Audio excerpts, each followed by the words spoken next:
این دو تا بسته‌ای که توی دست من می‌بینید دو تا کود کاملا ارگانیکه که بدون صرف هیچ هزینه‌ای توی خونه میشه به راحتی فراهم و آمادهشون کرد و برای گیاهان آپارتمانی و گیاهان بیرونی استفادهشون کنید.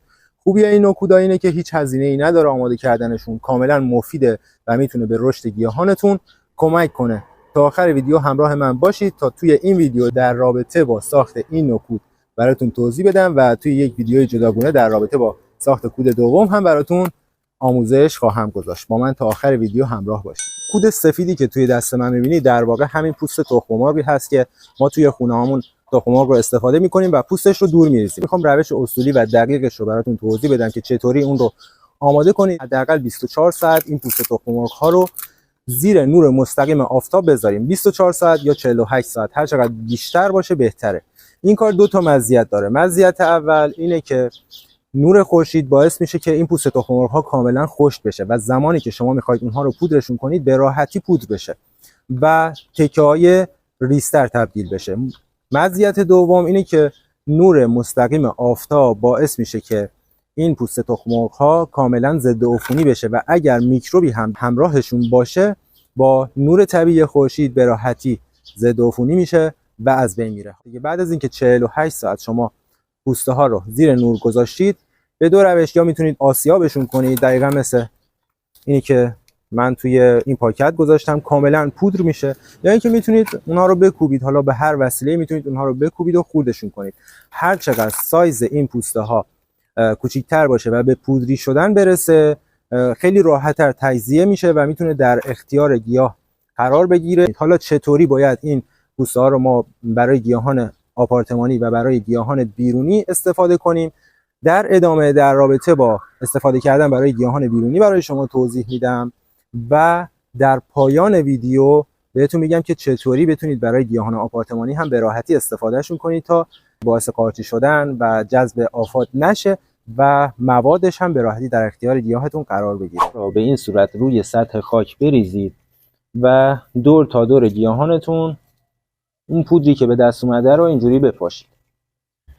و کاری که بعد باید انجام بدید اینه که حتما به وسیله یک بیلچه اون خاکی که پودر رو روش ریختید کاملا زیر و رو کنید که پودری که ریخته شده کاملا با خاک ترکیب بشه.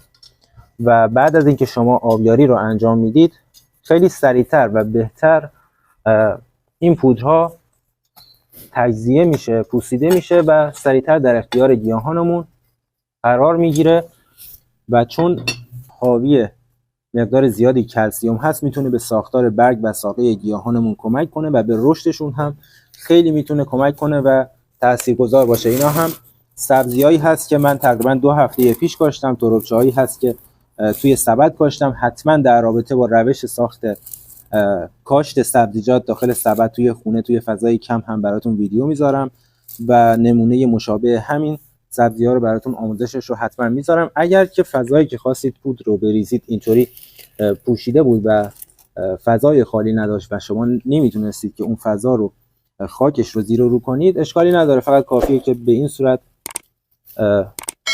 روی اون سبزیجات بریزید و بعد آبیاری رو انجام بدید. با آبیاری کردن سطح برگ هایی که حالا پودر روشون ریخته شده کاملا شسته میشه و به خاک انتقال پیدا میکنه و بعداً در اختیار گیاه قرار میگیره. حالا بریم سراغ این که چطوری میتونیم از این پودرها برای گیاهان آپارتمانی استفاده کنیم که گیاهانمون درگیر آفات نشن. با من حتما همراه باشید. اگر تا اینجای ویدیو براتون مفید بوده ازتون درخواست دارم که این ویدیو رو برای حمایت از کانال و حمایت از این ویدیو حتما لایک کنید و در صورتی که احساس میکنید دوست دیگه‌ای بهش نیاز داره حتما این ویدیو رو براش بفرستید. متشکرم. ما بریم سراغ استفاده این کود برای گیاهان آپارتمانی. نکته‌ای که باید بهش دقت کنید اینه که زمانی که میخواید از این کود برای گیاهان آپارتمانی استفاده کنید بهترین کار اینه که شما این کود و مکمل رو با خاک گیاه آپارتمانی مخلوط کنید و در اختیار گیاهتون قرار بدید. این کار باعث میشه که خیلی سریعتر در اختیار گیاه قرار بگیره و اگر شما این کود رو روی سطح خاک بریزید میتونه باعث تجمع آفاتی مثل پشه سیاه گلدان بشه و در بعضی مواقع امکان داره که باعث به وجود اومدن یک سری کپک ها روی سطح خاک بشه. پس حتما طبق چیزی که در ادامه بهتون میدم با خاک مخلوط کنید تا بهترین نتیجه رو بگیرید. برای ترکیب کردن کود با خاک گلدوناتون شما میتونید به ازای هر 1 لیتر خاک، 1 قاشق غذاخوری از کود رو به خاک گلدوناتون اضافه کنید. اما اگر که حالا از مقدار و لیتر اون خاکی که در دسترستون هست اطلاع نداشتید، میتونید به صورت چشمی به اندازه این حجم از خاک 2 یا 3 قاشق از این کود رو به خاکش اضافه کنید و کاملا با خاک ترکیبش کنید تا به راحتی در اختیار گیاه شما قرار بگیره. پس حتما اون کودی که آماده کردید رو با خاک ترکیب کنید و روی سطح خاک نریزید. امیدوارم که این ویدیو به دردتون خورده باشه. موضوع این ویدیو در رابطه با ساخت یک کود کاملا ارگانیک و مفید از مواد دوریختنی مثل پوست تخم‌مرغ بودش. اما من قبلا در رابطه با اینکه ما چطوری بدون استفاده از هیچ کودی بتونیم به گیاهانمون کمک کنیم و باعث رشد بهترشون بشیم یک ویدیو قبلا ضبط کردم که پیشنهاد میکنم حتما در پایان این ویدیو برید اون رو هم ببینید، چون میتونه خیلی بهتون کمک کنه، به رشد گیاهانتون میتونه خیلی کمک کنه و مفید باشه. خوشحالم که تا اینجا ویدیو رو دیدید.